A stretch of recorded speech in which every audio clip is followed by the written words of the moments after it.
Season 2 of Dandadan slapped, and Okarun and Momo continue to be amazing, even if they are the epitome of they're not lovers, they're worse. They're stupid. Also, to copy this immediately, I put my season 1 analysis video in here too. If you want just season 2, skip to this time code. Everyone else, enjoy. If you've never seen a great romance in shonen anime, congrats. You're most people. Look, the sad truth is that shonen romances are typically terrible. The bar is in hell and my expectations are even lower. You can call me a pessimist, but I prefer the term experienced. As after a lifetime of bad couples, worse writing, and sequels that make shotguns look tasty, I have reasons to be skeptical. So when I heard that a new popular anime was gonna be built around whether or not two teens would end up together, I shuddered, I cringed, and I went back to bed as I'm not gonna put myself through that again. Until I do, because I'm a masochist and holy shit, Dandadan is so frickin' good. He believes in aliens, she believes in ghosts, and unfortunately for everyone, they're both right. So after a horrific first experience, they have to now get the boy's testicles back. And yes, that is the actual plot. Kinda. Frankly, the only thing crazier than Dandadan's premise is its ability to make the same weebs who voted so low she's only into him for his smell show of the year and convince them that a multi-year wait for a budding romance between two awkward teens was worth it. Which is insane because when most fans think of romance in anime, it's usually to clown on it. From bad fan service to cliches 1 through infinity, but when I tell you that Dandadan is different, it's got none of that goofy nonsense in it, I need you to know I'm lying.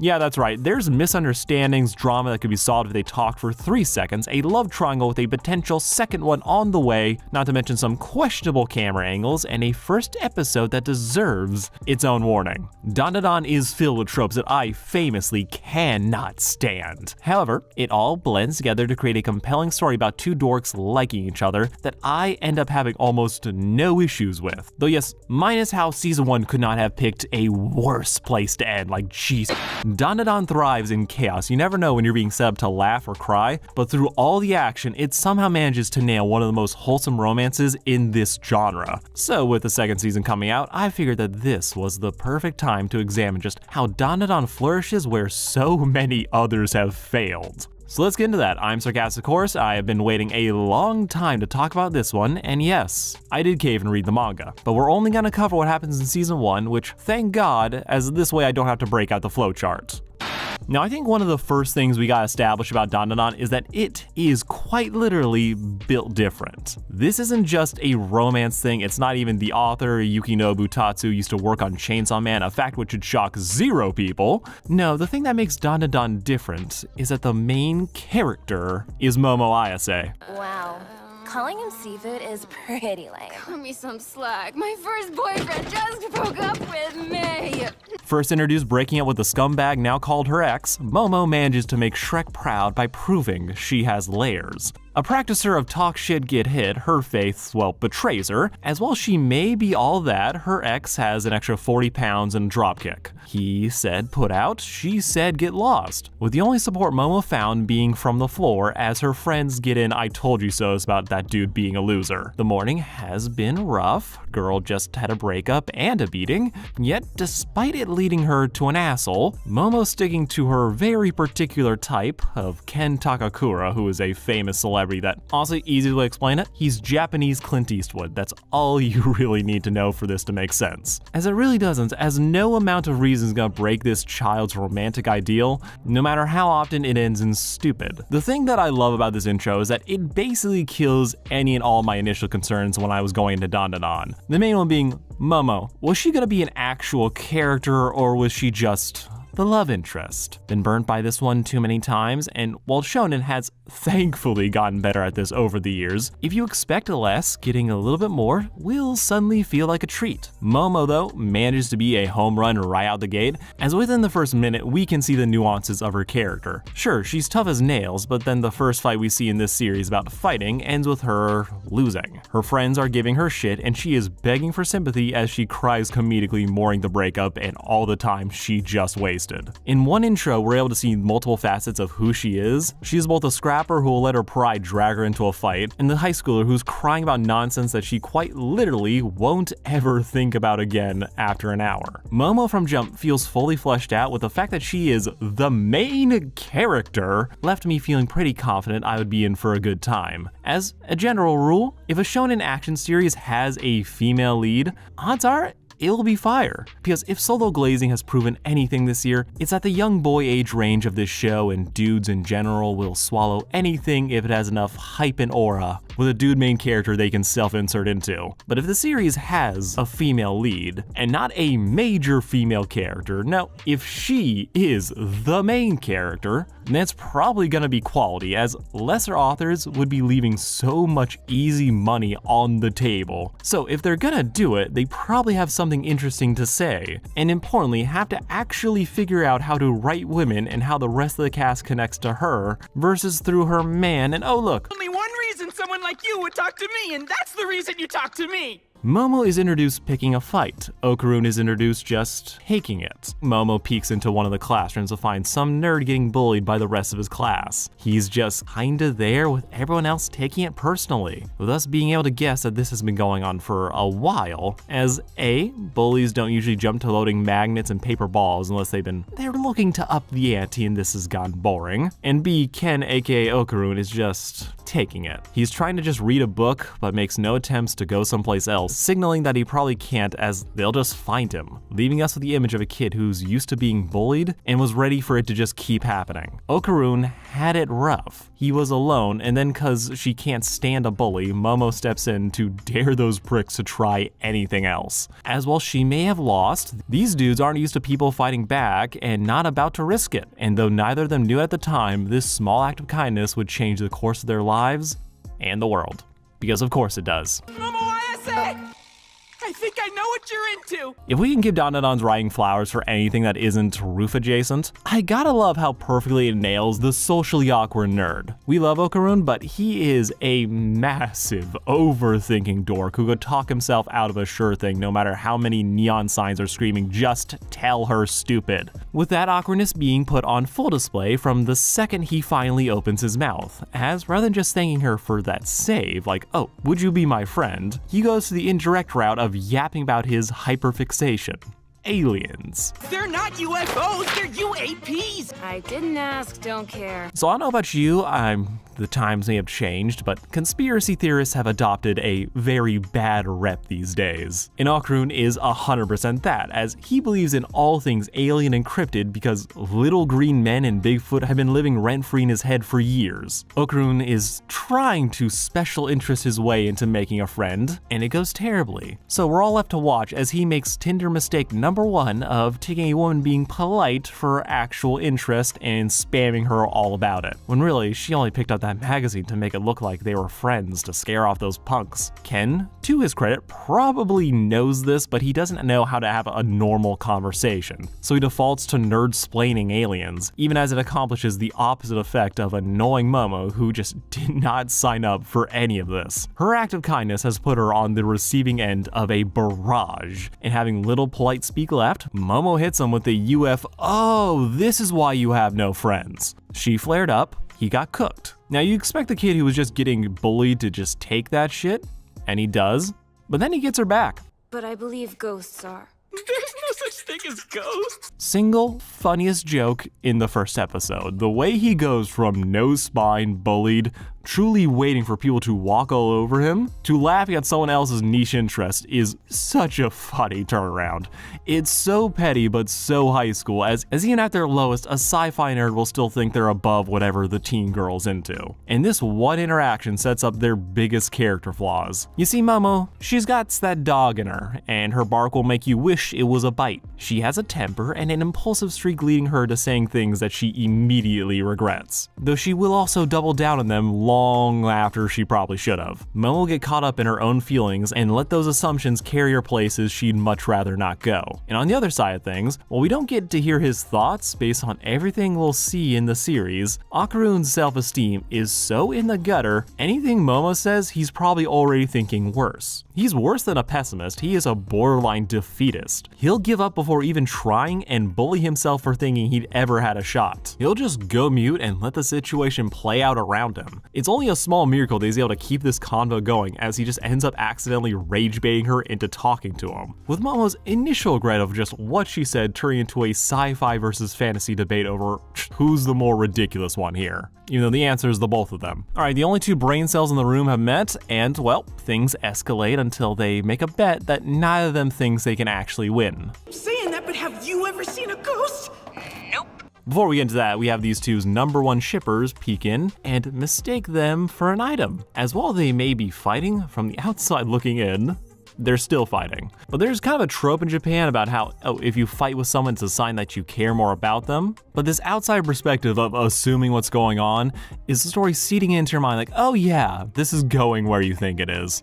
Emotionally, I had no fucking idea where the plot was going to take me, but here we go. You see, Ken and Momo split up to visit the two different occult sites, where whoever gets proven wrong has to be the other's servant for a year. Only issue, neither of them have actually seen the things that they are dying on a hill for. I mean, all they can do is really talk about like a more elusive topic, which is their feelings. Momo opens up about how she was raised by her medium and not at all suspiciously hot grandmother, how the two had a falling out where Momo was tired of being mocked for following one of her traditions, and this led to the two of them not speaking for what was apparently years, with them only recently burying that hatchet. Hence her sensitivity at people mocking ghosts, as that's one step away from people disrespecting her grandmother. She thinks that she gave that woman enough grief, so she won't let anyone else add to it. In Okarun having heard all this, Momo having spoken her truth, decides to return the favor by giving her nothing. I don't think that matters. Hey, at least the kid's talking about something after being mute in school for probably years. And then the freaks show up. I'll let you suckle my teats, boy. So yeah, Okarun is getting attacked by a ghost, meanwhile Momo is, oh boy, fucking this show. I'm gonna be honest, I don't want to talk about any of this, but since this show keeps bringing it up, yeah, let's just do it. Guys that stalk cute young things like you. So there's this thing that shows will do where their first episode is gonna be like the darkest one, the most graphic. If there's a taboo subject matter that is in the series at all, it is going to be at its most explicit here at the start. And the rest of the show will never carry that same energy, and I've never fully enjoyed it. Yeah, you can have a lot of shocking content at the start, but when the tone gets reeled back that much, where we go from a hard R start to a light PG-13, it feels weird. It's like, okay, we got the people seated, and now we're never gonna do that again. At its worst, it'll feel gratuitous, like it is using those subject matters just to get people talking, to get itself more popular, and to get people watching. And at best, it's like, okay, we did the horrible thing, you're properly traumatized, and now we don't have to go there again, as the horror of that experience is now running through your mind, and it can be an undercurrent for the rest of the series. However, how effective that strategy is varies wildly, as if you fuck this up, it will just make the show feel exploitative. With one of the most notorious examples of this being Goblin Slayer, a show where basically, first episode had everyone talking, and then the rest of the series could have fit into any standard fantasy show, with the thing that set people off being the subject matter, as this is a fantasy world. And just like how all the other races have gimmicks, you know, elves like forests, dwarfs like rocks, this series asks the question of, oh, what if goblins like to abuse women? Like, what if that was just their entire deal? The underlying theme of this series is recovery and healing these emotionally scarred victims. Personally, I'm like, okay, I can kinda see it, but even though it doesn't do the same level, like, okay, we fully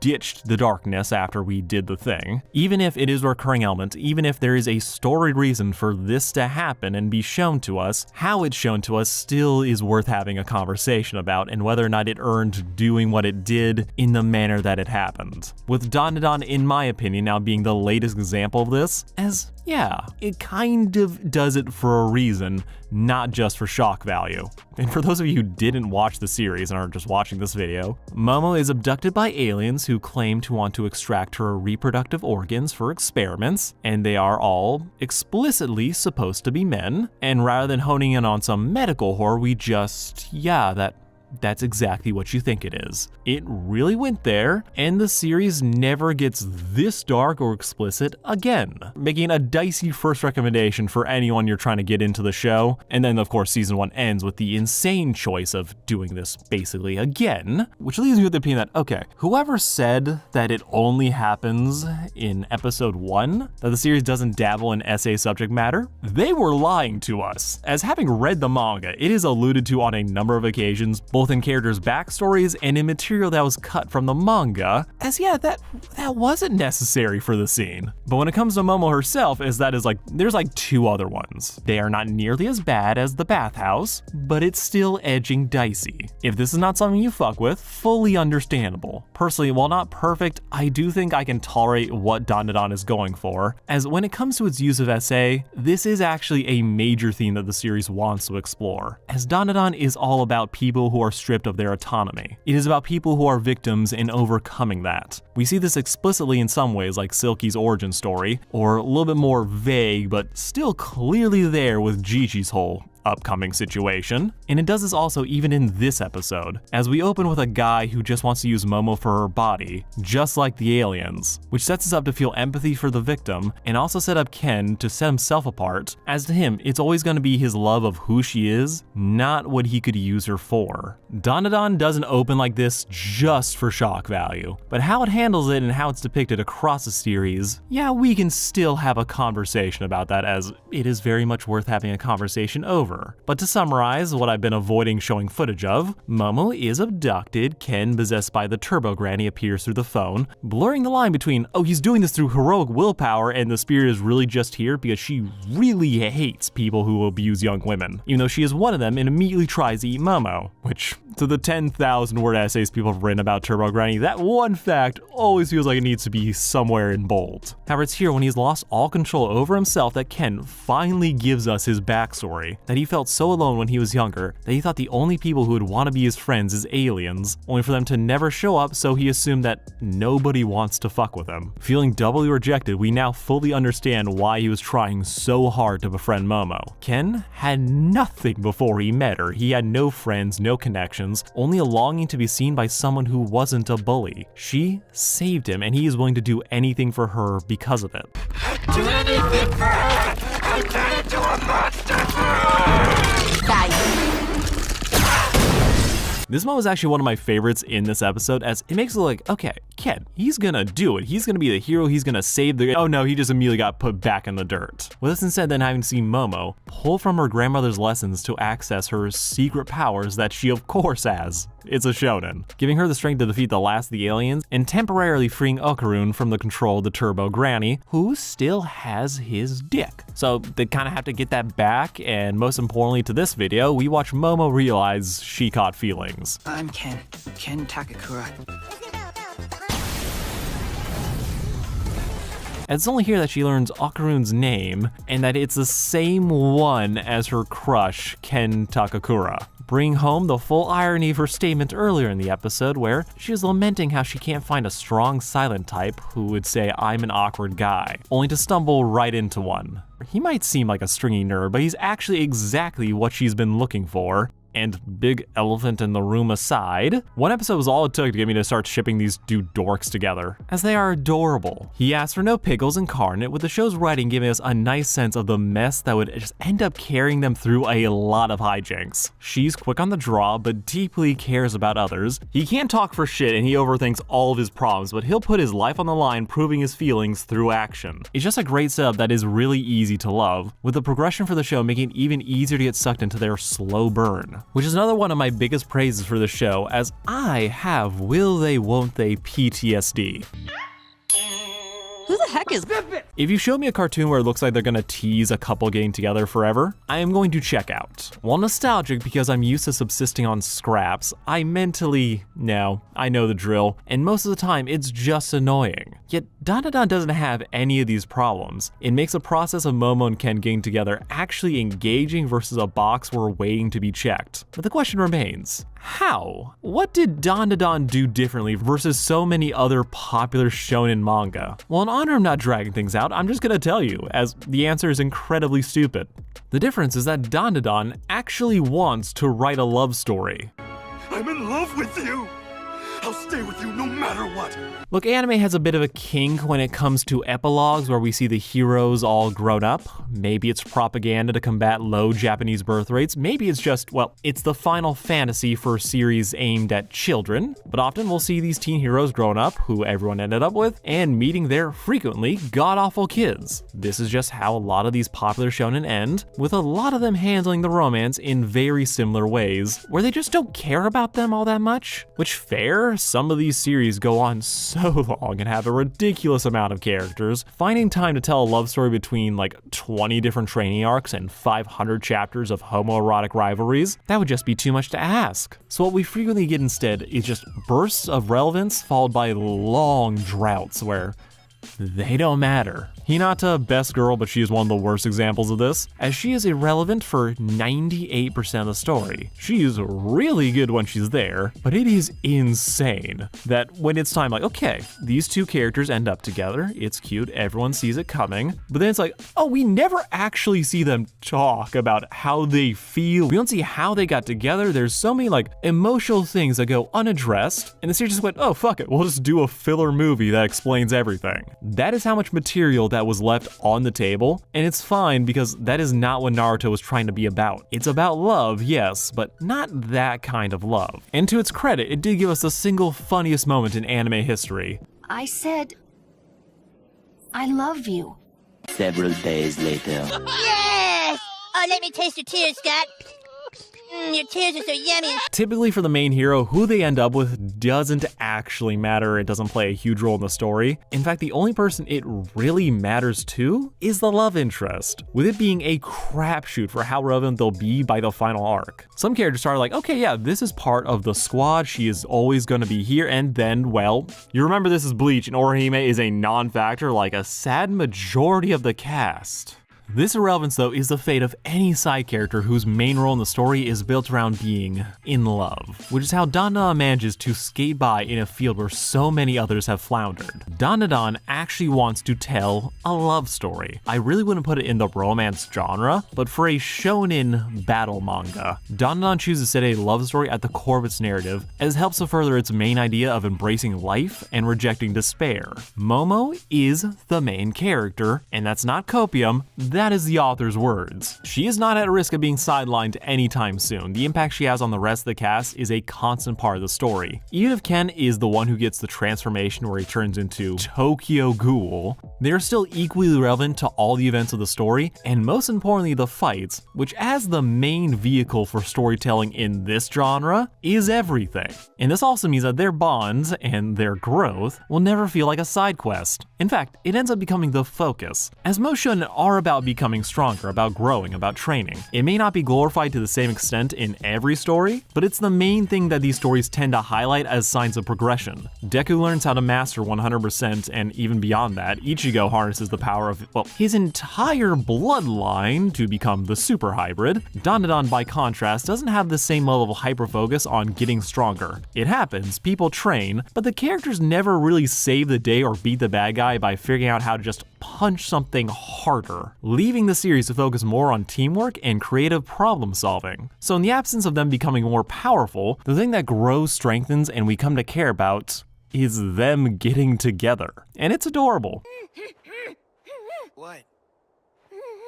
Forced to hang out on account of Turbo cursing the boy, Momo is using her new psychic powers to prevent her friend from becoming, well, the Turbo Cougar. They can't really have privacy at this point, with the show milking this for all the yucks possible. The two bicker about how they got into this mess, only to then hit us with actual sincerity. As Okarun blames himself for how everything ended up this way, that if he had stayed in his corner instead of trying to befriend her, the bet wouldn't have happened, and neither of them would have been abducted. Yeah, he's really on that Eeyore grind even when he's not a ghost.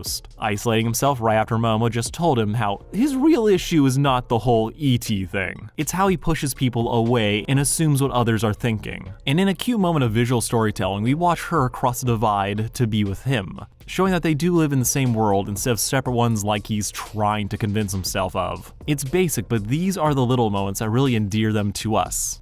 Then he ruins it.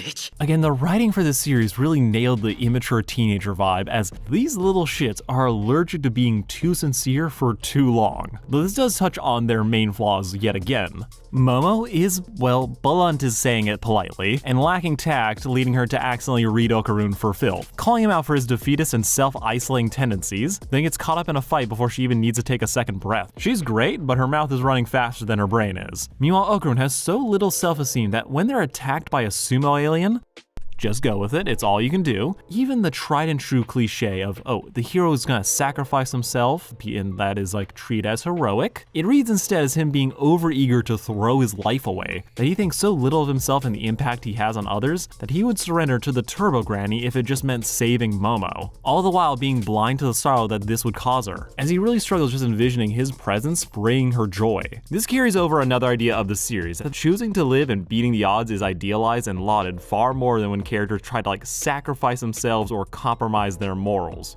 Okarun as a pessimist is inspired by Momo's gung-ho attitude, with his defeatist tendencies being ones that he has to unlearn throughout the early parts of the series. This is typified by his slow realization of how he has feelings for Momo. Momo very quickly realizes she caught feelings and proceeds to choke them back out of fear of dying from embarrassment. Okarun takes multiple episodes to even realize his feelings are romantic. He is so starved for connection that his fear of losing what little he has and his inability to imagine those feelings would be returned leads him to try to bury his love for her while simultaneously trying to microdose her approval. Like when he's trying to work out in secret so him being ripped would be a surprise to her and he could bask in that.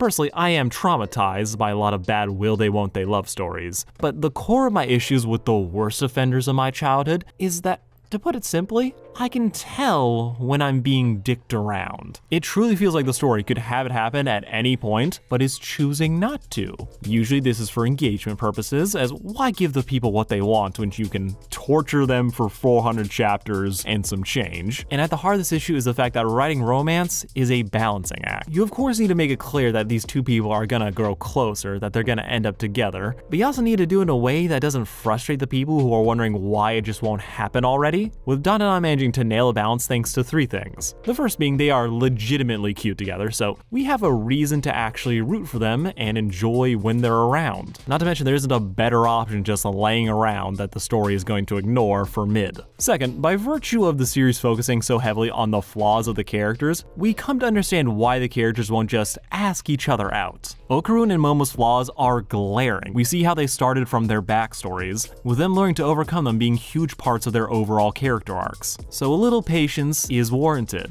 Then thirdly, the story has other shit going on.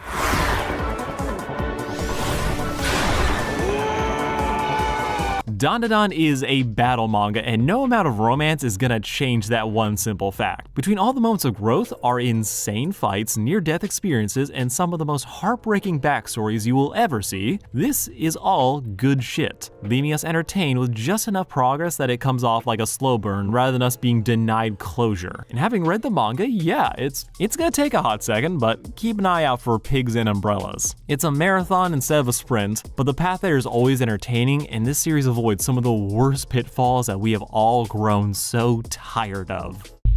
Before I ruin my lips by bringing up her name, Momo and Okarun did survive the sumo alien. Gilf-on-gilf violence ensued, with Momo's granny being a bit of a dick, making Momo believe that Okarun died with him thinking he killed her. So naturally Momo slams the door as, after seeing his face, she realized how much she cares, and that is embarrassing to her. With Granny razzing her daughter for having a new crush, though given how much she hated all the previous boyfriends, she probably sees him as an improvement. But then in a moment of like, oh yeah, actions have consequences, especially when you're dealing with an overthinker, Okarun took the moment that, oh, she slammed the door in my face, I must have done something wrong, instead of thinking, oh, she has something of her own going on. And when he learns kind of the truth, he gets tilted.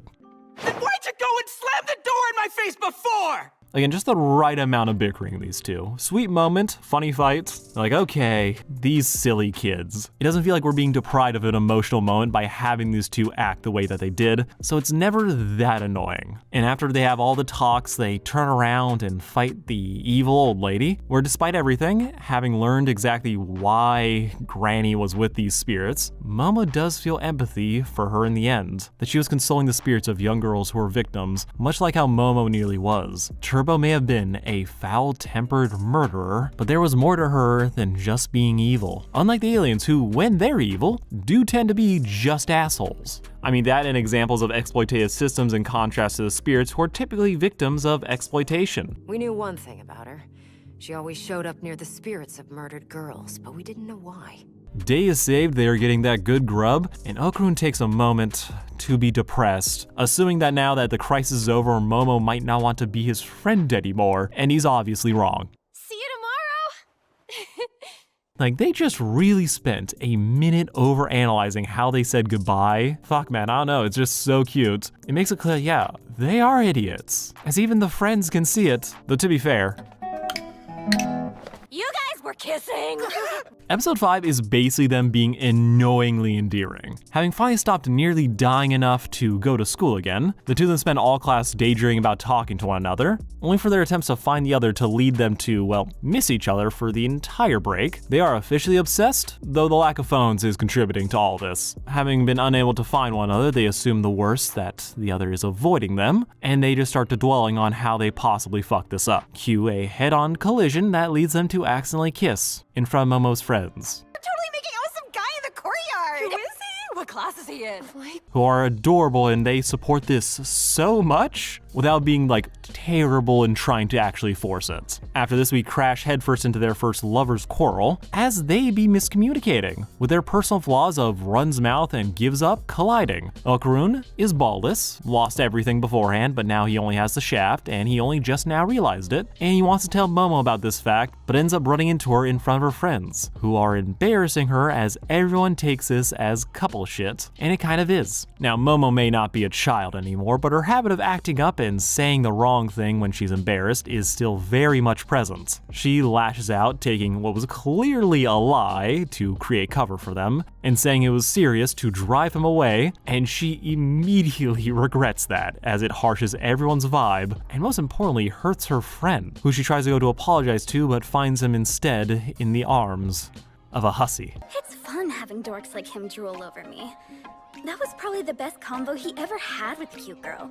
Don't worry, we're about to go all in on Ira's delusional ass, but first, the not couple makes up. Momo apologizes for what she said, having gone from vehemently denying the allegations to playing into them to prove Ira wrong, who just flirted with Okarun to give herself an ego boost, as she thought he was such a loser that the idea of her would make his life. So naturally, Momo gives that bitch a concussion. They deserve washtubs falling on them instead of guys falling for them. Okay, that's episode 5. What did we learn from all this? You know, besides how watching this show is gonna put us at risk for diabetes. Well, a lot actually. See, Dandadan does use a lot of the same tropes that anime fans have grown so tired of over the years. From love triangles to misunderstandings, all these methods of creating drama. However, when you actually experience it, it's never that bad, as they're being used well. All the things I mentioned are tropes. They're not objectively terrible on their own, it is how they are used. Yes, this couple has a number of instances where their immaturity leads them to argue, fight, and assume the worst. But while these are problems, they are ones that the characters get to learn and grow past. Momo, after seeing how things went, learns to dial back and to not go for the throat when she's under pressure. When Okarun finally realizes that Momo is cute, when a bully points it out, he dilly-dallies on calling the thing a thing, but then he starts trying to do things to impress her,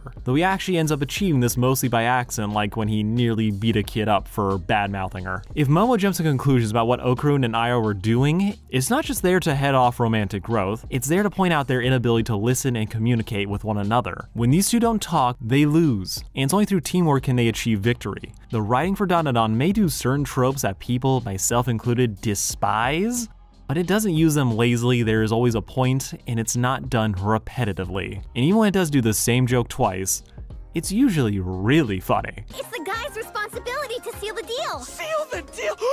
What kind of magazine were you reading? The one I found in my dad's den. You should not be reading that magazine! Technically, there is a love triangle here in Danadon, not counting the one Okarun makes up in his head, with the real one involving Ira, post-assuming Momo was Satan, now believes that she and Okarun are star-crossed lovers, with it being her fate to save him from this cruel woman who has ensnared him in her wicked machinations of world domination. And if you can't tell by this 100% accurate summary, yes, this girl is delusional. This golden ball!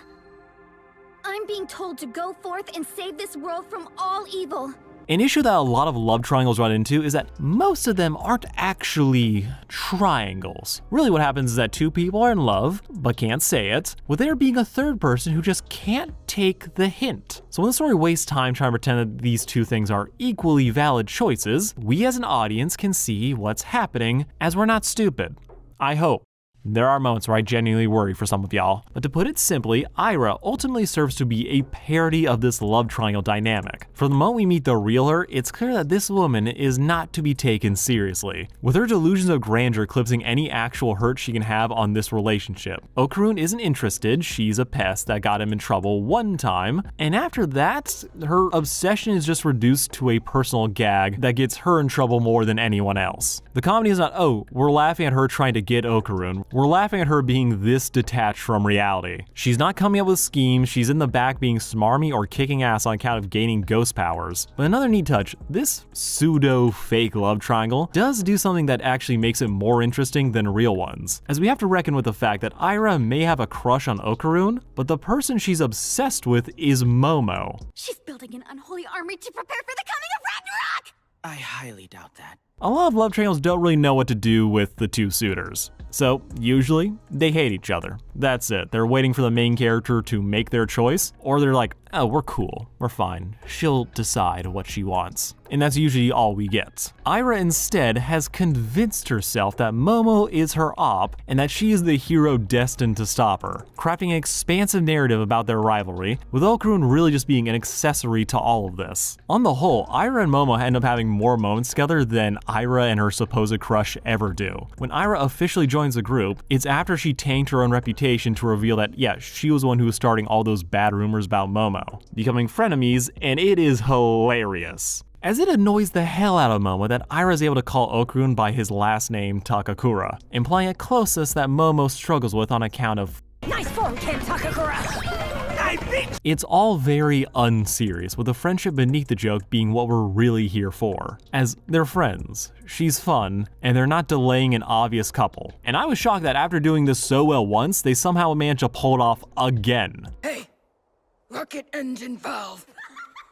Hey, Momo. If Ira was Momo's chance to imagine a love triangle, Gigi is Okarun's. A childhood friend of Momo's and the one who initially bullied her, which he apologizes for, Gigi at first glance is everything Okarun isn't. He's tall, handsome, sociable, the complete high school package, till he opens his mouth and you realize You hear that? She called me annoying! So he's an idiot. for how much of an overthinker Okarun is, I kinda have to give him a pass on this one, as Granny here was trying to start some shit.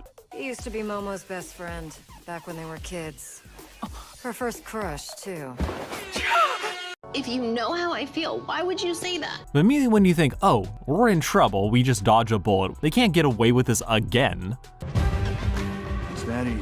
They do, as Gigi is a great character and he is used remarkably well to influence Okarun's story. And seeing Okarun react to Gigi, that we realize, yeah, these two, this couple, they have the same reaction when they think their crush has a crush, and that is to start distancing. And what are those cuffs? Some S&M thing? I can explain everything, just listen! I don't want to hear any of your excuses. Momo actively pushed Okarun away, not letting him explain that just the compromised position she found him in, which was Ira's fault. But you can kind of forgive some of this, as Okarun was lying for smaller, dumber reasons. But Okarun seeing Gigi and assuming that this is what peak performance looks like, on top of how Momo allegedly used to have a crush on him when they were kids, and they're also living together for extraneous reasons, All this sends Okarun into a tizzy, as he believes he's not good enough. He's realized that he likes Momo, but seeing her with this old crush has him inventing an L for himself to take. That their connection must be so much deeper. Look at how much hotter he is. Look at how he knows things about her that I don't, and just has him set himself up to fail. That he doesn't believe that he can be around the two, seeing how close they are, when really the only thing driving him away is himself. And that is the issue that he needs to overcome, as he is giving up way too easily, as love is worth fighting for. Before this, Okarun has to be pushed to say goodbye to Momo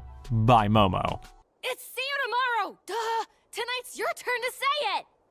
Oh. He assumed defeat without realizing that there isn't a battle to be had. And all this happens again because bro is a pessimist. He is a defeatist. And you really see that when he goes ghost. As the mechanics for like what really happens to their personalities isn't fully explored, the consistent thread seems to be that certain parts of their personality are enhanced to parody levels. Ira's self-delusion goes through the roof, taking on a more refined and archaic way of speaking, touching on her self-centeredness and believing that, oh yeah, I am on a noble quest from God. Okarun, meanwhile, turns into a bummed out dude who'd rather go to bed. This is his inner pessimist being brought to the forefront, as he's really always like this. He's easily overwhelmed and assumes the worst, but the paradox here is that when he goes ghost, it allows his inner bummer to the forefront, but it also exercises his actual worries. When he's in this state, he is way more casual and way less hung up on being polite, so he tends to actually speak his mind more. The fact that it's mainly in this state that he can call Momo by her first name rather than Miss Ayase speaks to how he really thinks of her. As in another Japanese cultural thing that often gets lost in translation, it's actually considered very normal to only refer to other people by their last names. When you refer to someone by their first name, you are implying closeness, that you are really good friends. Momo calls Okarun that because, well, she can't handle the real thing. But Ken calls Momo Miss Ayase as he is sticking to a rigid politeness that implies that they aren't as close as they actually are. As he is very formal and very fearful. He doesn't want to lose this relationship, he doesn't want to lose his first friend, and he starts trying to distance himself at the first sign of trouble. As while he may love her, he doesn't want to be seen as a problem, so he'll just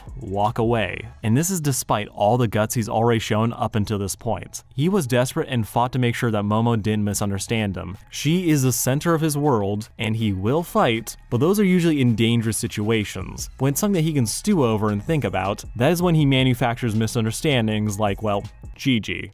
She's my childhood friend. I win. But then, after all his worry, all his fear, he takes some advice from a mannequin. But thanks to you, I see colors I never imagined! Yeah, Gigi and this assumed love triangle is just set up for Okarun to get his act together, to be inspired by the love story of these two haunted anatomy dolls that are willing to fight for their love, and all that's changed because of it. Okarun realizes he needs to stop accepting defeat. He admits to himself that he is in love with her, and he can't run away from that. He really recognizes that he has a flaw of pushing people away, and comes to realize that Gigi was never a threat to begin with, as he's really just a bro. You're friends with Momo, right? Don't that make me a friend too? Don't it?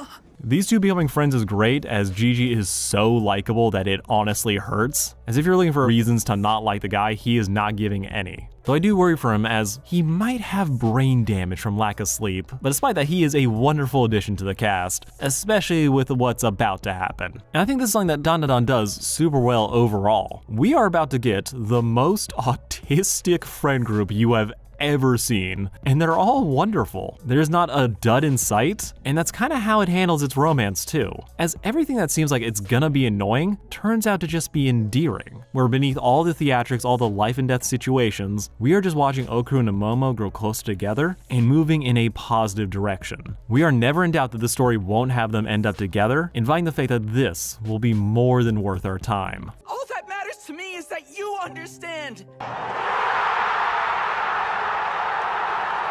Dandadan, at its core, could be considered a love story. It was a choice to focus the series on these two idiots falling in love, to put a love story at the forefront of a battle manga, and I think that was the perfect choice. As Dandadan is really good, and at its core, it is about healing and the bonds we form along the way. Every time an arc is completed, they usually cap things off with everyone joining for a group dinner, with each dinner growing more and more till we have massive parties filled with friends and allies. A celebration of the bonds they forged and a testament to how life is meant to be treasured. A final victory over the hurt and despair that is embodied by so many of the show's villains. And at the core of all these parties and all these changed lives is Okarun and Momo. They are proof of how caring for one another can change your life for the better. If Momo didn't meet Ken, she may have just kept drifting away from her friends and her grandmother. She wouldn't have met all these people and had all these adventures. And if Ken didn't meet Momo, there's a high chance that he may have just become another ghost filled with longing and regret. Every adventure, every arc, every relationship in this story is stressing the importance of not retreating inwards, to embrace love and being loved, to reject despair, as that is what it means to live.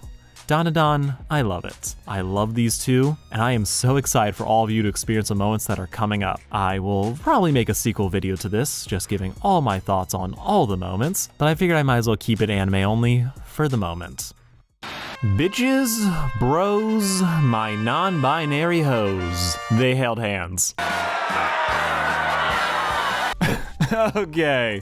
Also, like, Okarun got a harem. I'm not interested in guys, but you're an exception.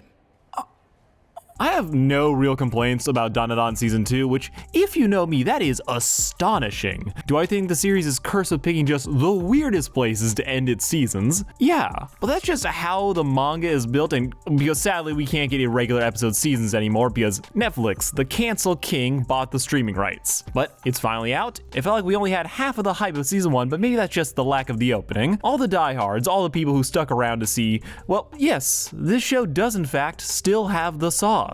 Leaving us all well fed, from Gigi going from comedic relief to the purest boy ever created. Ira actually shows why manga fans love her. And Quinta.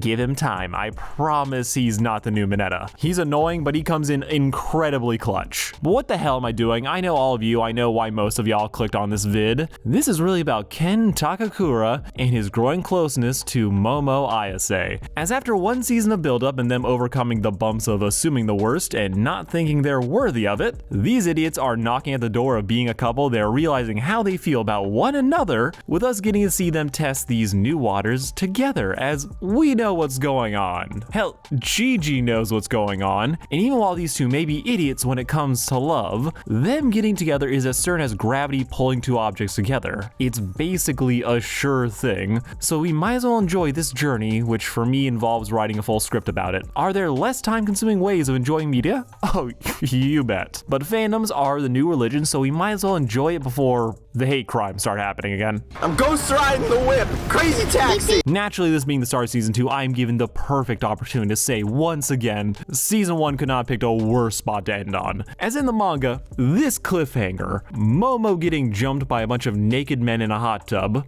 being drowned, this was just 12 pages. There is no cliffhanger. That is just purely it. We did not have to suffer a year-long wait after fighting so many people to give this show a shot after episode 1. It's rough, and they made it that way. But thankfully though, through the power of luck bullshit, Turbo Granny does nothing and still saves Momo. The girls are going on their merry way, as while they're doing some tourist shit, the boys, they got jumped. Now sadly, we can't just ignore the Kito family, as they are the reason everything goes wrong from here on out. So let's quickly break down what their whole deal is. They're liars. Us, subterraneans, are now your enemy.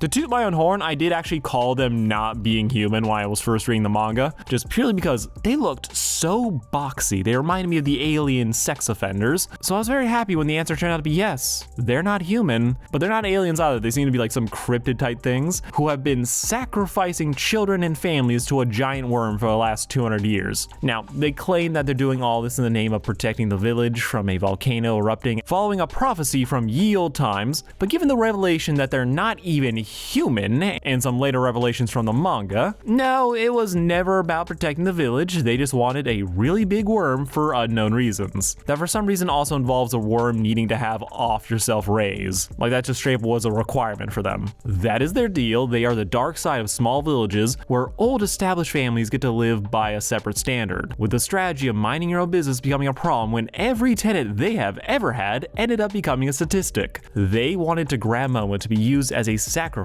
It wasn't that, but I also feel like we could have done this in some different ways, but here we are, they did the thing. And they're also trying to do it with Gigi and Okarun, who got beat up because they thought these people were human. Okarun didn't want to go all out, and also he can't do anything without his queen's command. But she's here, and thankfully Momo's hands are rated E for everyone, even if they're Doro Hidoro looking motherfuckers.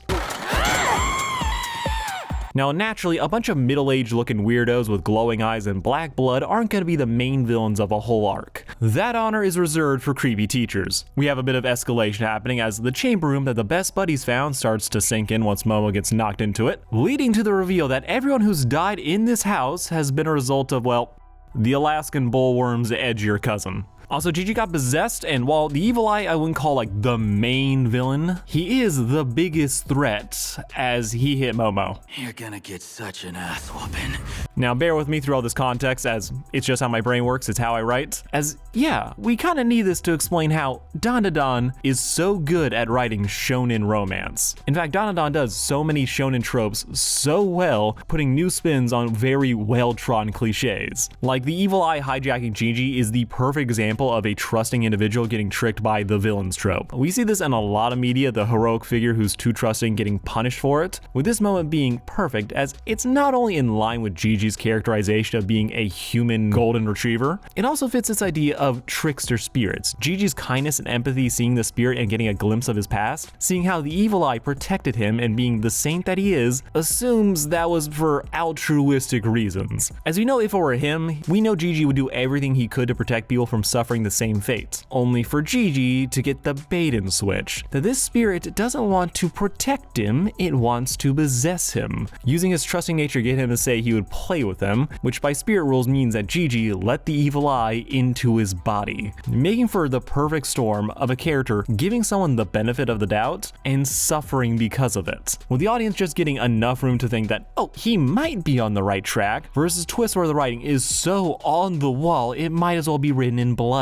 Gigi wasn't trying to be a hero, he just wanted to help. And the spirit ended up taking advantage of that. But what I really like here is that Gigi's sin isn't really being too trusting, it's ignorance. Bro just learned about spirits, he doesn't know how the rules work, so he doesn't realize the danger until it's too late, as he has no way of knowing not to give the evil eye just consent to hijack his body. Which consent is the right word here, as Dandadan, love it or hate how it uses SA, there is something to be said about how often it's used by so many of the villains, and how we never see the characters like unpack the shit that happened after the fact. The story does have a sincere interest in exploring this topic and to make us empathize with those who are mistreated and stripped of their autonomy. The presentation for the men versus the women is quite stark. Okarun's possession is not the same level of real-world graphic that Momo's is, with Gigi's situation being another case where it's playing with very similar subtext, but how it's presented doesn't give the same level of ick. Gigi does have his body stolen. He's stripped of his clothes every time the evil eye takes over. There is some symbolism here about a character being stripped of their autonomy, with that being representative of, well, the clothes. But even then, I think this is where we start to see the storytelling limits of Dandadan as a shonen battle action series. Not saying it can't handle deep or interesting topics well, but while we can give a lot of stories a lot of credit for approaching topics in ways that are accessible to younger audiences, there does hit a point where the trappings of a genre can force things that the story might want to say with their whole chest into being subtext that then get drowned out as, yeah, Gigi did get possessed, yet while it's still clearly a bad thing, a shonen's still gonna shonen, so rather than mainly seeing the crime, we're hyped for the appearance of a villain that we know is gonna start some shit. First thing he does is maim the worm that the other two failed to hurt, with the evil eye trying to then kill Momo, with this all serving as an introduction to this villain's motivation, his powers, and his threat level. Ira may have also been fused with a spirit, but this is the first time we've seen a true villainous version of this, excluding Turbo Okarun. So while this fits into the same general theme about people losing their autonomy and suffering for it, presentation is everything. So the evil eye being made to look cool and intimidating in spite of being in his undies turns what is probably a statement about Gigi's lack of free will into a quirk of an otherwise incredibly dope design. I mean, first thing this ghost does is get a sick soundtrack and play soccer. It's bad, but it's sick as hell. The actual horror of the situation will be way more prevalent later, but we'll get to that. As right now, it is time for Okarun to lock the fuck in.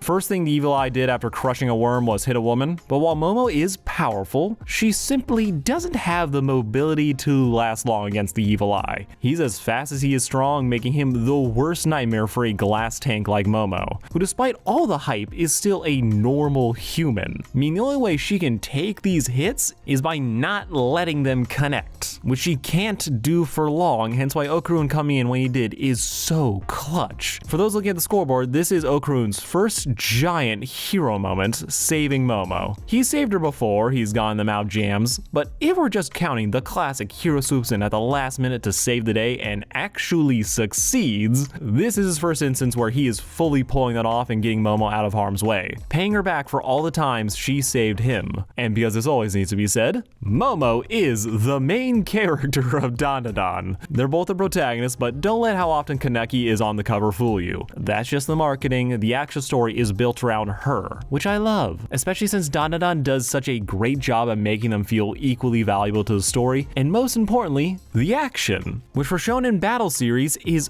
basically everything. If you are a scrub, you do not matter, and even if the story tries to say that you do, the fans won't believe it. Did Okarun win? Well, not immediately, as he does lose that exchange, so he has to get Momo out of there while just barely dodging the evil eye's attacks, as Magic Soccer has never looked this cool.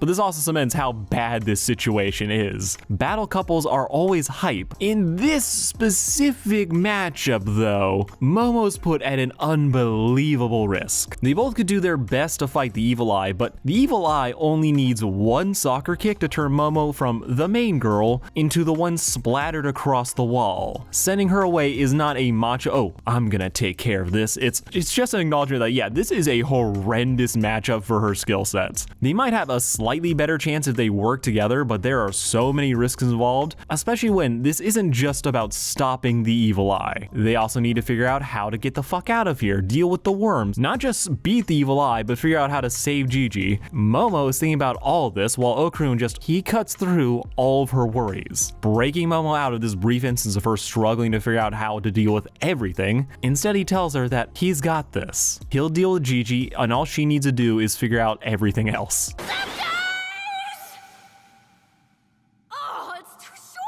This nerd, this boy who could talk himself out of every social interaction or possibility of love, stood his ground and showed all of us his absolute faith in Momo. That he trusts her with all their lives, that even when things seem the most dire, when there's too much going on, Okarun steps up and says, hey, I can figure out how to get you out of here, and I know that you can handle the rest. Which is some king shit. This is peak I'm an awkward guy, as even if he struggles with his words, it's his actions that speak the loudest, hence why Momo is so down bad. He's just her type. And also named after a crush, which it's still forever fine to me that that's the gag that he went with. And that trust does go both ways, as despite everything that just happened, seeing him lose, Momo still believes that Okarun can handle this, even as the worm is pumping poison into its lair. Evil Eye clearly outclasses Okarun by a significant degree, but Okarun says he's got this, and she believes him, taking his hand and promising to save him while he promises to be waiting for her. They then do the whole insane two-stage rocket thing to get Momo out of there, with it only being through both of their powers that she's just barely able to escape, leaving Okarun to have his showdown with the evil eye and proving his badass credentials. This fight is great. It is the underdog story of Okarun's life, as he has no fucking chance against this thing. Yet he's able to eke out a win through grit, quick thinking, and seizing the opportunity when the evil eye makes a massive misstep in forcing the two of them into close quarters, as Okarun may not be able to run away, but he's about to prove that he wasn't locked in a room with the evil eye. The evil eye was locked in a room with him, giving a great speech about all the mistakes the evil eye made, with number one naturally being how, well, he hurt Momo. A death sentence that must be carried out, but while this may earn its squeeze, it's the second reason that I love the most. But he didn't, you did. Give back Gigi. Give back my friend right now! Okarun has only had Gigi in his life for 3 days, and yet he's all willing to fight to the death to save him, refusing to let the evil eye put blood on Gigi's hands or use him to do things that Okarun knows Gigi will blame himself for. Despite initially viewing Gigi as a rival for Momo's affections, the two of them actually managed to become best friends in under a day. It's ironic that Gigi does in fact become the rival, but it's in the form of the evil eye. But it's a nice little subversion that I've always appreciated about this storytelling choice. They are who we expected them to be, just in a more convoluted and interesting way. Similarly, Okarun was able to see past his early negative assumptions to see the kind soul that Gigi was like beneath the brain rot and the antics. The Okarun we've seen who struggles so much with assuming he isn't wanted, running away before trying to stay and fight, these make the moments of him standing his ground to fight all the better. It's why this whole fight is pitch perfect shonen violence, with the hero fighting what is essentially an evil version of themselves and looking great while doing it. And this kind of just occurred to me while recording. We see how all the training Okarun had been doing to impress Momo actually ends up saving the day, as it's only through those exercises that he's able to knock the evil eye the fuck out. So you can really say that Momo, again, saved the day, but it's more the whole, oh, she inspires him type deal, and he inspires her. Cyclical couple things. It's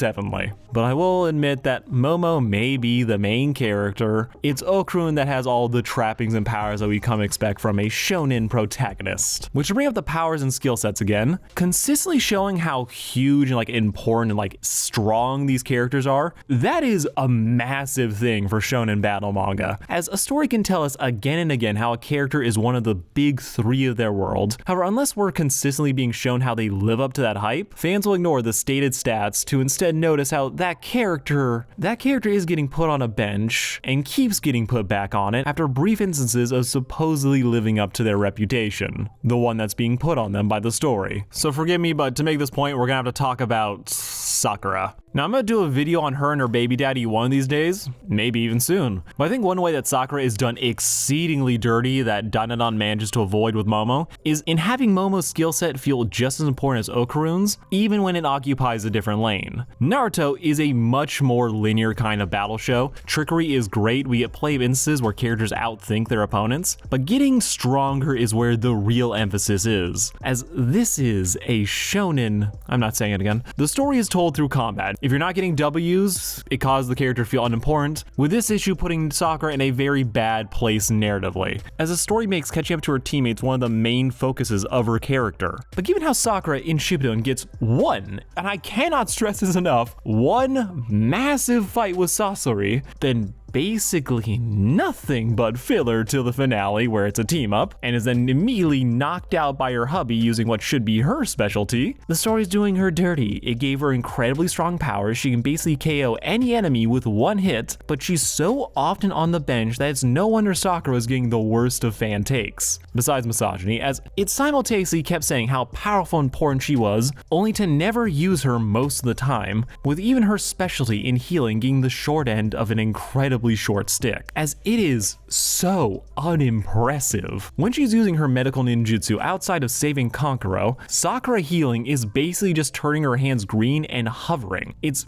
green light therapy. The story rarely, if ever, takes the time to explain why what she's doing is supposed to be impressive. How she's knitting the flesh back together to avoid nerve damage or rerouting blood to keep someone alive mid-healing. If anime has taught me anything, it's that anything can be made interesting if it's properly conveyed to the audience and we see the skill and the problem solving that goes into it. We need to be shown why something is impressive and why the character is smart for doing what they did given the information that they had. And then the character will do something actually clever that we wouldn't have thought of. But the story doesn't do this. Sakura's healing is rendered, well, boring. There's no hype, just vague magic happening. It doesn't matter how great her stats look in isolation. In story, she is always getting, well, nothing. And it so frequently draws attention how she's supposed to be on the same level as the boys, yet so often doesn't give her the time to actually shine and show off. The story basically says, oh, she is so great, but we don't give a fuck about her, so the audience won't care either. Sakura doesn't have to be as important as the boys to be impressive or look cool, all of this being a problem that Momo doesn't have.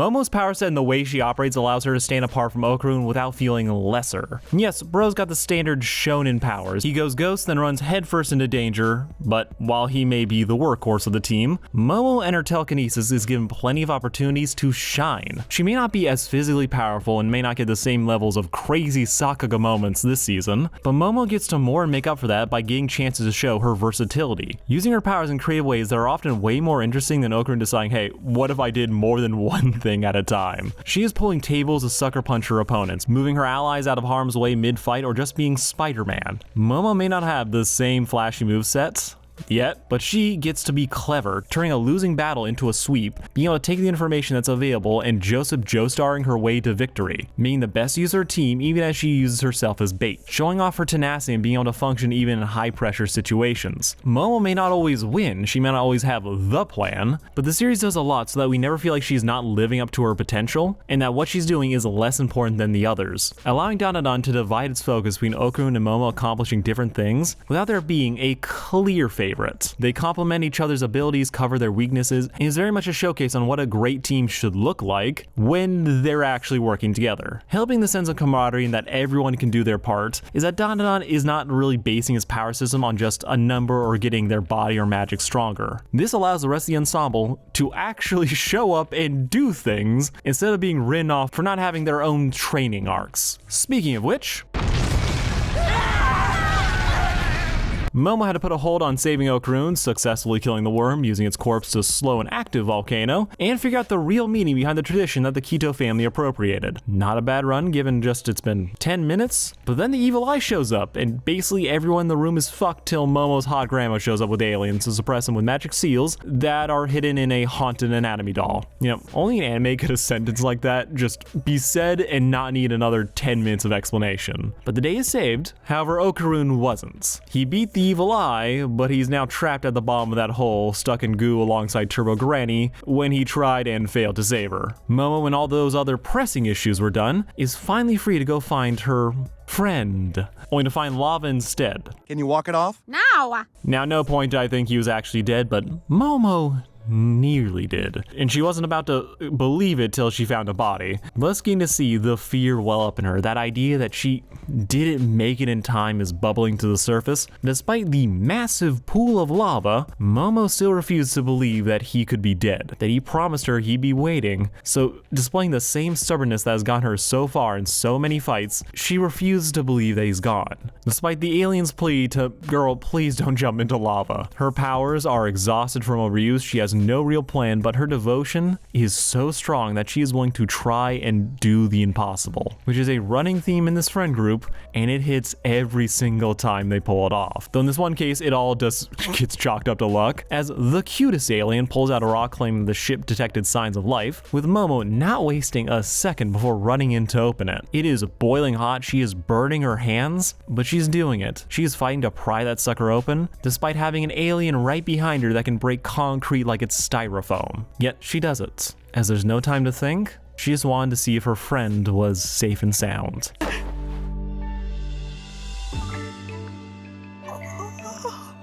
We watch them go from a hug. It was an accident that Okarun pulls himself away from, assuming that was too much, when really he's too fearful, as it may have been an accident, but that is exactly what they need. This is so cute. Momo's relief, having thought she failed him, Okarun's awkwardness and not knowing what he's supposed to do, that soft music playing that I can't because of copyright, the fireflies illuminating them, it makes for a perfect final scene for this arc. As after all the chaos, all the stakes, this is the tender heart that the series revolves around. There's a lot that can be said about Dandadan's pacing. In fact, I think this is a problem with shonen manga in general, how even in well-paced stories these days, they tend to strip away everything to just the necessities, with this coming at the cost of smaller, more intimate moments, getting to see these characters live their lives and goofing off, endearing us to their bond, which they just can't really do when we're just constantly seeing them rush from one world-ending threat to another. Dandadan manages to nail having these brief but heartwarming scenes, and yes, we can admit they are milking Okarun and Momo for all they're worth, while still giving us the post-battle meals and school shenanigans, highlighting how it's the normal life that they want to get back to, as that is the real joy. But unfortunately, There is one itty bitty problem left. Still hear you. So yeah, the evil eye is still around and everyone is screwed. The most powerful foe they have ever faced is just chilling in Gigi's body. Things just go from bad to hopeful to, oh, this is still really bad, as we find out that Gigi is a Ranma reference. Evil Eye with cold water, and normal Gigi with hot water. Yep, hot water brings back the good boy, cold water brings out the emo. Now at first you'd think, oh my god, Gigi's back, he's crying with his parents, it's so sweet, there's a chance for, and then you realize how hard it actually is to keep someone from touching cold water all the time. The smallest drop can set the evil eye free, turning happy moments into a bloodbath, as the evil eye is very determined to kill everyone here. But let's ignore that to talk about the hand holding. What are you doing, Miss Ayase? Of all the romantic moments we got between Okarun and Momo, this one is weirdly my favorite. Did Dandadan actually get its viewers excited to see two people hold hands? Well, you better fucking believe it did, as this is so sweet. We've had a season of watching Okarun try and talk himself down that he and Momo could be anything, always settling for, oh, we're just friends, to, oh, she has another dude in her life. I hope she doesn't hate me. Okarun can have some of the hypest moments in the show, but he refuses to believe that he can play ball despite being given every signal that she is into him, making this scene so cathartic as we're basically watching a baby no. That's giving him way too much credit. We're watching a snail being coaxed out of its shell and that it's okay to be there. On the trip to visit Gigi's parents, the two of them have one of their accidental touches. Not planned, they just happen to be occupying the same space at the same time, and Momo, after watching Okarun pull away, decides, hey, what if we did that again, but intentionally? Caressing his hand with me fighting the urge to slap myself as Okarun asks, It's what you're doing with your hand. If it's a game, I don't know the rules. Take the hit! Now, my downplaying my reactions aside, what I like about what happens here is that we watch as Okarun does what he usually does, try to find a rationale for what's happening. He jumps to, oh, this must be some kind of game, despite knowing that this is something else. Momo, being the bolder of the two, is taking the initiative, just touch his hand. Probably a small relief given how she thought she lost him a few days prior. Even if we imagine that she was like, oh, dude as a lark, it almost immediately shifts to a moment where, and this, it's really fine to say out loud, but it's true, this feels more intimate than a lot of sex scenes in anime. We are watching two teens find themselves in uncharted waters, breaking a previous boundary of how they both perceived their friendship. It's small, basically nothing to a normal couple, but for them, this is a first. Neither really knows what they're doing, only that there's something here that they like. It's not the we may die hand holding, it's not relieved that you're alive hug. This is just them and their yearning to be more. It gives this intoxicating feeling of young love where everything is new and scary, just as much as it's sweet and exciting. After what happened on the mountain, things are different now. They haven't put a name to it, but it's clear as day, even in their tunnel of love, which calls back to the opening where through Okarun's glasses we see the visual metaphor of how Momo brought color into his life. She broke him out of his isolation to experience the joys of living after years of not having any meaningful connections. This does end when Gigi turns around and they rip their hands away, like they were doing something worse, proving that yeah, this wasn't friend nonsense. They wouldn't be this embarrassed if it was, with the ultimate payoff being later at Momo's new job, a maid cafe. Momo's friends are evil and I love that about them. Let's give a round of applause to Dandadan for not making Momo's normal friends completely terrible. I shouldn't be praising this, but the bar is in actual hell. Tricked by her friends into taking a job without explaining what kind of restaurant it was, the girls grab Okarun for the sole purpose of lapping up his and Momo's embarrassment at this situation. Shout out to how Okarun noted on the way over that Gigi hanging out and getting lunch with Momo, that wouldn't be a date. Proving, yeah, okay, he gets it now. Massive progress, then he's here with her. and he's into this. And they are discovering new shades of red. But despite being told that he can just go home after he finishes eating, he still sticks around till after her shift to walk her home, with it being clear that this is what Momo was hoping for. She was staring at that clock, counting the seconds to see if he would be there. Taking the shy boy's hand, they walk home together, extending the barrier even further for what they are and how they interact with one another, and it all started with a small finger touch. Danana does a great job of making the journey for these two enjoyable, and you know it's good when even the fake out rivals aren't annoying. Mostly. Whoa! Keep your hands off Takakura! Ladies, I'm trying to do my work today. Now, I said everything I need to say about Aira in the season 1 vid. Her role as this Delulu romantic rival is played perfectly, as she's just so unserious as a threat to Momo and Okarun's relationship. We are able to laugh at her being goofy rather than being annoyed at her being an actual obstacle. Aira is, though, at her best when she is being Momo's hater, but it's clear that this isn't serious either. She barely brings up how Momo's supposed to be Satan anymore, and deeply regretting nearly killing Momo when it was her drink that caused the evil eye to manifest. With all this making Aira a great addition to the cast, able to not only help in the fights but to offer a unique perspective that, while tough, can be more practical than the others. But her best scene this season for me, besides the fights, was after she and Okarun survived the musical training, where after Okarun thanked her, she suddenly finds herself tongue-tied. This quick-witted loudmouth hears Okarun say, "If it wasn't for you, I wouldn't have defeated them.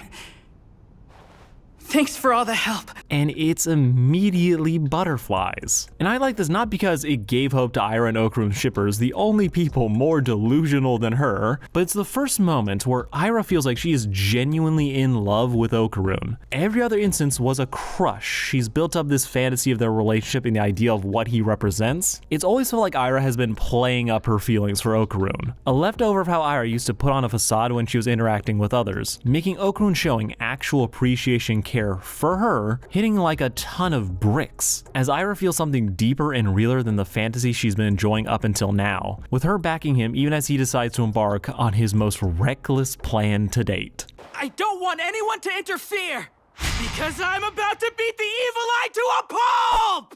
So to fill you guys in on what we've been missing so far, Gigi, he elected to keep the baby. The musical number was dope, but this boy is sweeter than sugar and doesn't want to kill the evil eye after all he's been through. Wanting to take responsibility for the spirit, but not having a plan to actually reform or deal with him. Gigi is a saint, and everyone else is supporting him. It makes sense for Danadon, as on the scale of optimism to cynicism, this show is leading hard into hope, that even during the worst of times, things can still get better, with it being possible to do so without sacrificing their morals. It's punk rock optimism, rejecting the cynicism that drips off of the tragic or cruel characters that serve as antagonists, but most importantly though, Danadon doesn't shy away from admitting how bad or dark something can get. Not everything is hypotheticals or worst case scenarios. Sometimes those scenarios come knocking, and we're filled with actual terror that this might be the thing that messes everyone up for life. Case in point, the evil eye nearly strangles Momo, with her only surviving because of sheer dumb luck, as she happened to have hot water in her mouth at the time. If that wasn't the case, she would be dead, everyone else would have watched, and Gigi would have come to with blood on his hands rather than Momo's throat. Manjiro is right when he says that it's important for adults to be realistic and tell hard truths to the kids. That despite Gigi's good intentions, containing the evil eye is a disaster waiting to happen. This spirit is getting smarter every day. It's getting better at using its powers, meaning it's only a matter of time before someone gets hurt or it manages to escape. The safest thing to do would be to exercise it and move on. He tells Gigi that's what's gonna happen. Grain just nods that this is what they gotta do, but that wouldn't be very punk rock, would it? Heard anything so weird? I never heard anything so totally badass.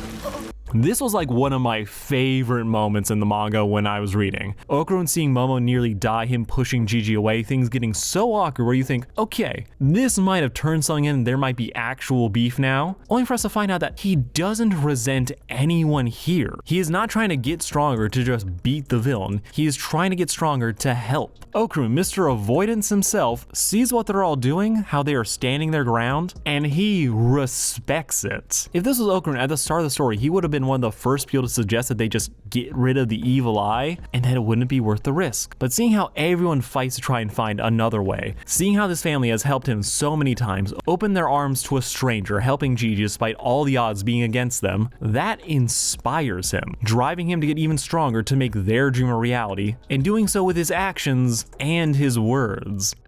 How dare you!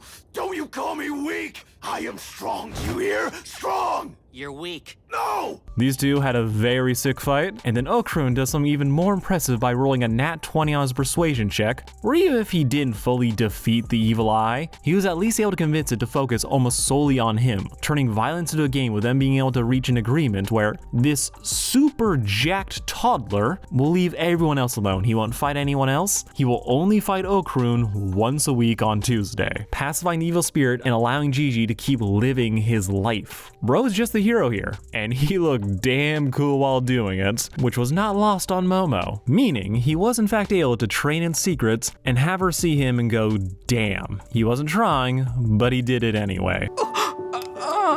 Just already! This is pretty much it when it comes to major ship developments. Momo was definitely fishing for some more chats the day after. Everyone finally moved out of the house after they rebuilt it, and Gigi has fully clocked that something's going on between Momo and Okarun. He's not said anything, but trust me, he's supportive, despite what some of the manga fans will say. Also, this is like the one time Aira actually ruins a moment between the two. We get some smaller scenes later on, Momo giggling at how Okarun realizes he's actually popular, with the whole misunderstanding from the Prez, who definitely doesn't dress up like a Kill la Kill character later, where this girl thinks that Momo is forcing Okarun into this relationship, when that could not be farther from the truth. But this is all set up for later. Personally, I just love this season, loved all the progress, loved all the progression it gives to Momo and Okarun, and the depth it gives to all the side characters, avoiding the worst of very tired cliches and making them work in the context of its story. Okay, let's talk about them. 10-gallon wiener.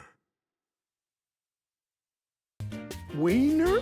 You know, I might have a Quinta isn't Mineta video in my back pocket. I'll release it one of these days. People love it when I talk about my hero. But to keep it brief, Quinta is hilarious. Not because he creates the plot hole that Okarun was getting bullied when he's in the same class as this guy. No, he works in showing off how an annoying, socially awkward nerd who is trying to be social and popular, but is so lacking in self-awareness that he becomes everyone else's problem. Being one of the first to clock Momo and Okarun are a thing, he becomes so obsessed with the idea that there's just one thing that allows Okarun to be special, that allows him to become friends with the ladies, when really this is just Quinta losing sight of how it's not just one thing that makes Okarun popular, kind of. Really, this is a product of Okarun's entire personality. Once you get to know him, he's a likable, charming dork. Meanwhile, Quinta, looking at everything from a surface level, chalks it up to, oh, spicy talk, and that's what will get the girls to go wild for him. Quinta may be exuberant and putting on a facade that is intrusive, to say the least, but we do see how his hyper energy dies the second he gets to school. And she would fucking lose her shit if she ever heard this. Is doing the same thing Aira does, where he likes to present that he is the main character of the universe. However, unlike Aira, who actually seemed to believe that, it's clear that with him, it's only who he wants to be, not who Quinta actually thinks he is. He knows that he's a nerd, but to Quinta's credit, he's at least trying to put himself out there. Yeah, I see you, my enemy! In the massive anime vault of characters who are meant to suck, Quinta, like the rest of the characters in Dandadan, hits a sweet spot of being the trope that we are familiar with, but giving him enough context and realism to explain why a kid would end up being this, and how this would cause them to be treated. As at first, nobody likes him, but by the end of season 2, they still don't like him. But by the end of season 3, I promise you, he will at least be tolerated. He's not a real romantic rival, he's not the horny child trope that has dragged down nearly every story that it's been in. No, he's Quinta motherfucking Sakata, and I am begging you to just give him time. I got to fly a robot! Dandadan does a lot of things great. It managed to make a shonen battle manga romance the most endearing part of the story. It avoids the worst of old rom-com tropes, and the final episode just dropped. And hi, meet Vamola. Now this here be an anime only video, so I'm not gonna spoil what happens next, meaning I have the luxury of not caring about this. I won't go into spoilers, but trust me, this isn't that big of a deal, and by episode 2 of season 3, we will have so much better things to be talking about. Just hang in there, and yes, the backstory will make you sob. Similar to all the stuff that's about to happen between Okarun and Momo. And after everything that's happened, trust me, this show and this ship are about to get even better. Gotta love how they ended the final episode just like the first. Alright, this has been Sarcastic Course. Thank you all for watching. Like, share, and subscribe. You're welcome for the background noise.